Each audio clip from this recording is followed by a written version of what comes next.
Assalamualaikum warahmatullahi wabarakatuh. Perkenalkan, nama saya Aditya Saputra. Saya dari Fakultas Ekonomi dan Bisnis Islam, program studi Ekonomi Syariah, semester 2. Baik, di sini saya akan menyelesaikan tugas matematika ekonomi syariah yang diberi oleh dosen pengampu Bapak Torik Kurniawan. Adapun soal yang pertama adalah apa itu matematika ekonomi, dan soal yang kedua apa manfaat mempelajari matematika ekonomi, dan yang ketiga apa fungsi matematika ekonomi dalam setiap lembaga dan institusi bisnis.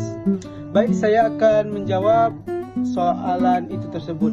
Soal yang pertama, apa itu matematika ekonomi? Matematika ekonomi adalah cabang ilmu yang menggunakan konsep dan rumus matematika untuk menganalisis masalah ekonomi. Tujuannya supaya hal-hal dalam ekonomi seperti harga, permintaan, keuntungan, dan lain-lain bisa dihitung, diprediksi, dan dijelaskan secara lebih jelas dan logis. Contohnya menghitung keuntungan, menentukan harga yang tepat, menganalisis permintaan dan penawaran. Dan soal yang kedua, apa manfaat mempelajari matematika ekonomi?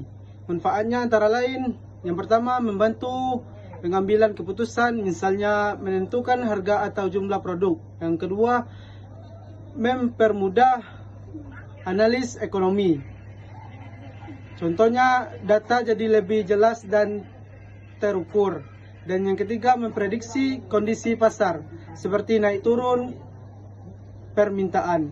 Dan yang keempat, menghitung keuntungan dan kerugian secara tepat. Dan yang terakhir, melatih berpikir logis dan sistematis.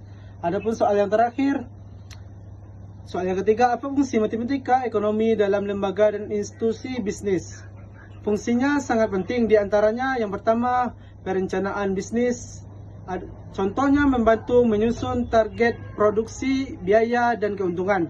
Dan yang kedua, mengambil keputusan. Contohnya misalnya menentukan harga jual atau strategi pemasaran. Dan yang ketiga, analis biaya dan keuntungan.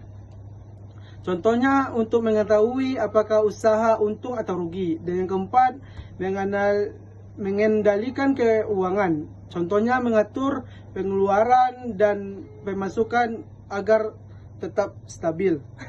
Dan yang terakhir, peramalan atau yang sering kita sebut forecasting. Contohnya memprediksi penjualan atau kondisi pasar di masa depan. Baiklah, itulah jawaban secara singkat yang bisa saya jawab. Hanya itu yang dapat saya sampaikan. Lebih dan kurangnya saya mohon maaf. Saya akhiri. Wabillahi taufiq wal hidayah. Wassalamualaikum warahmatullahi wabarakatuh.